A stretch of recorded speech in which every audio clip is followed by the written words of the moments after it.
நாளும் விசேஷமும்.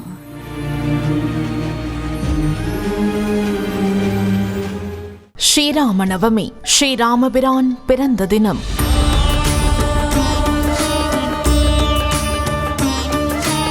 தர்மத்தை நிலைநாட்டவும் ராவணனை சம்ஹாரம் செய்வதற்காக விஷ்ணு பகவான் உலகத்தில் ராமனாக அவதரித்த தினத்தை ராம நவமியாக கொண்டாடுகிறோம். ஸ்ரீ கிருஷ்ணனும் ஸ்ரீராமனும் ஒருவரே என்றாலும் கிருஷ்ணனுக்கும் ராமனுக்கும் வித்தியாசங்கள் பல உள்ளன. ராமன் பிறந்தது நவமியில் சூரிய குலத்தில், கிருஷ்ணன் பிறந்தது அஷ்டமியில் சந்திர குலத்தில். ராமன் ஒரு இளவரசராக அரண்மனையில் பிறந்தவர், கிருஷ்ணனோ சிறைச்சாலையில் பிறந்தவர். ராமன் மூத்தவராக பிறந்தவர், கிருஷ்ணன் கடைசியாக பிறந்தவர். ராமன் ஏகபத்தினி விரதன், கிருஷ்ணன் கோபிகைகள் புடைசூழ இருப்பவர். ராமன் தனது இளமை காலத்தில் காட்டிற்கு சென்றார், கிருஷ்ணன் அரண்மனையில் வாழ்ந்தார். ராமனுக்கு எளிமையாக நீர்மோர் பானகம் வைத்து அவரின் பிறந்த நாளை கொண்டாடுகிறோம். ஆனால் கிருஷ்ணனுக்கோ சீடை, அப்பம், முறுக்கு, தேன்குழல், இனிப்பு வகைகள் என்று பலவித பதார்த்தங்களை நெய்வேத்தியமாக படைத்து அவரின் பிறந்த நாளை கொண்டாடுகிறோம். இப்படி இருவருக்குள்ளும் நிறைய வேறுபாடுகள் இருந்தாலும் இருவரையும் கொண்டாடத்தான் செய்கிறோம்.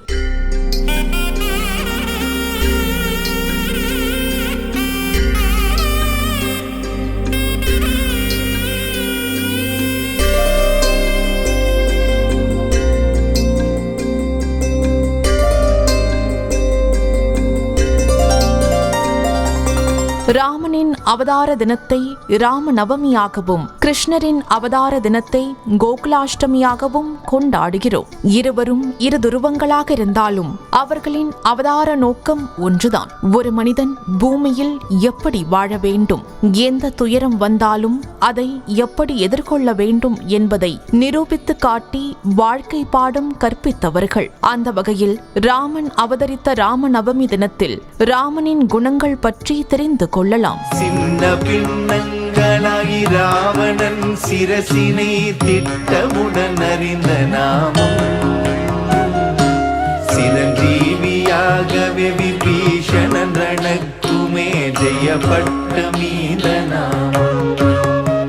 திரேதா யுகத்தில் அயோத்தியில் தசரத மன்னருக்கும் கௌசல்யாவுக்கும் மூத்தவராக பிறந்தவர் ஸ்ரீராமன். நாளை ஸ்ரீராமனுக்கு பட்டாபிஷேகம் என்ற நிலையில் கூனியின் சூழ்ச்சியால் தசரத மன்னனின் மற்றொரு மனைவியான கைகேயி தன் பிள்ளை பரதன்தான் நாட்டை ஆள வேண்டும், அத்துடன் 14 வருடங்கள் ராமன் வனவாசம் செல்ல வேண்டும் என்று தசரதனிடம் வரத்தை பெற்றாள். அதன்படி ராமன், சீதை மற்றும் லட்சுமணன் மூவரும் வனவாசம் சென்றனர். 13 வருடங்கள் வனவாசம் முடியும் தருணத்தில் யாருக்கும் வரக்கூடாத சோதனையாய் சீதையை இலங்கை மன்னன் ராவணன் கடத்தி சென்றான்.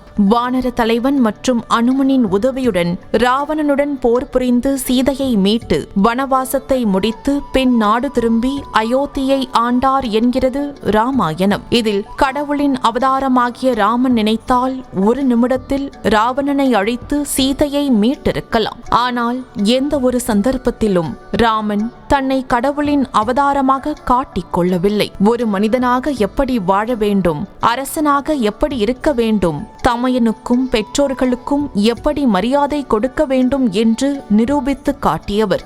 எதிரியே ஆனாலும் சரணாகதி என்று வந்தால் அவர்களை காத்து ரட்சித்து சரணாகதி தத்துவத்தை உலகத்திற்கு எடுத்து காட்டியவர். இப்படிப்பட்ட ராமனின் பிறந்த தினத்தை யுகம் யுகமாக மக்கள் கொண்டாடி மகிழ்கிறார்கள் என்றால் ஸ்ரீராமன் எப்படிப்பட்ட தன்யனாக இருந்திருக்க வேண்டும். சிலைதனை வளைத்த பின் ஜனகன் மகளான சீதையை மணந்த நாமம், திருவரங்கேசராய் காவேரி வாசராய் திருஷனனமான நாமம். இவருக்கு முழு சந்திரனை போன்று 16 குணங்கள் இருப்பதால் இவரை ஸ்ரீராமச்சந்திரன் என்று கூறுகிறோம். இது என்ன 16 வகையான குணங்கள் பார்க்கலாம். ராமாயணத்தை எழுதியது வால்மீகி என்று தெரியும். ராமாயணத்தை எழுதிய சமயம் வால்மீகிக்கு 16 கேள்விகள் தோன்றியதாம். அப்பொழுது அங்கு வந்த நாரதரிடம் 1. குணவான், சிறந்த பண்புகளை கொண்டவர். 2. வீரியவான், பராக்கிரமம் மிக்கவர். 3. தர்மஜ்ஞ, தர்மத்தை அறிந்தவர். 4 கிருதக்ஞ நன்றியறிதல் உடையவர். 5 சத்திய வாக்கிய வாய்மை தவறாதவர். 6 திருடவிரத உறுதிமிக்கவர்.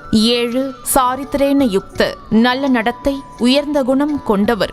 8 சர்வபூதேஷு ஹித அனைவர் மீதும் அன்பு நன்மை செய்பவர்.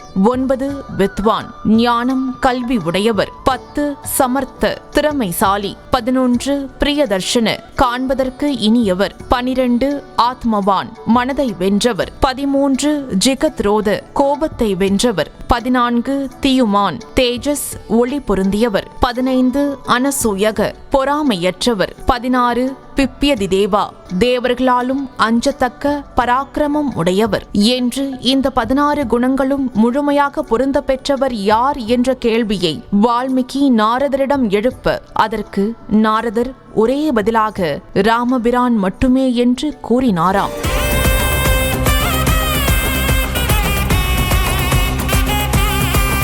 அப்பேற்பட்ட சத்தியவரதனை, புருஷோத்தமனை, ரகுகுல திலகனை, தசரத ராஜனை, வேத வேத்தியனை என்ன சொல்லி வணங்கலாம்? விஷ்ணு சகஸ்ரநாமத்தின் முடிவில் ஒரு சக்தி வாய்ந்த ஸ்லோகமாகிய ஸ்ரீ ராம ராம ராமேதி ரமே ராமே மனோரமே சகஸ்ரநாம தத்துல்யம் ராமநாம வரானனே என்று சொல்லப்பட்டிருக்கும். இந்த மந்திரமானது மகாபாரத போரின் இறுதியில் அம்பு படுக்கையில் இருந்த பீஷ்மர் பாண்டவர்களால் மூத்தவரான தர்மருக்கு சொல்லப்பட்டது. இது சொல்லப்படும் போது அருகில் கிருஷ்ணன் இருந்ததாக சொல்லப்படுகிறது.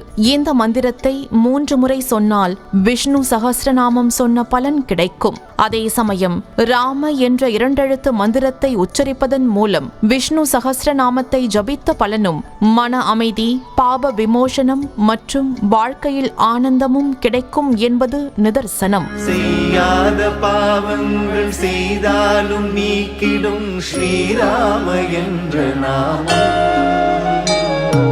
தீராதவள் பிணிகள் மாறாத துன்பங்கள் தீர்த்து ரட்சிக்க நாமம். ராமநவமி எப்பொழுது வருகிறது?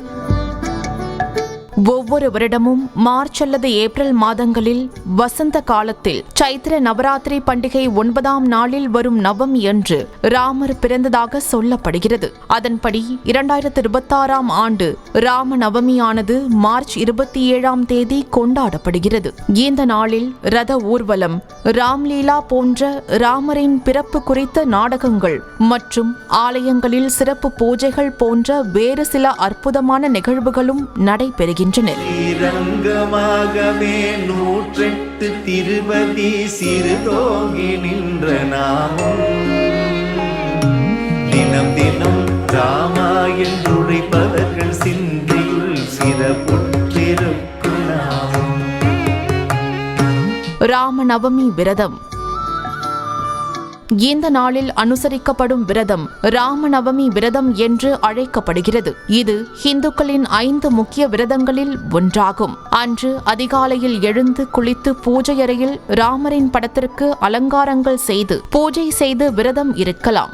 மேலும் பானகம், நீர்மோர், பாயாசம் மற்றும் பருப்பு வடை ஆகியவை நெய்வேத்தியம் செய்வது சிறப்பு. எந்த விரதம் கடைபிடிக்கப்பட்டாலும் சரி, கடைபிடிக்கப்படாவிட்டாலும் சரி, ராமநவமியின் போது கொள்ளும் உணவு சாத்வீக உணவாக இருக்க வேண்டும். மேலும் ராமாயணம் படிப்பதையும் அருகில் உள்ள ராமர் கோவிலுக்கு செல்வது நலத்தை தரும். விரதம் முக்கியம் என்றாலும் அதைவிட முக்கியம் எண்ணமும் பக்தியும் தான். ஆகவே அவரவர்களின் வசதிக்கேற்ப விரதமிருந்து ராமநாமம் சொல்வோம், ராமனின் அனுகிரகத்தை பெறுவோம். நாளும் விசேஷமும்.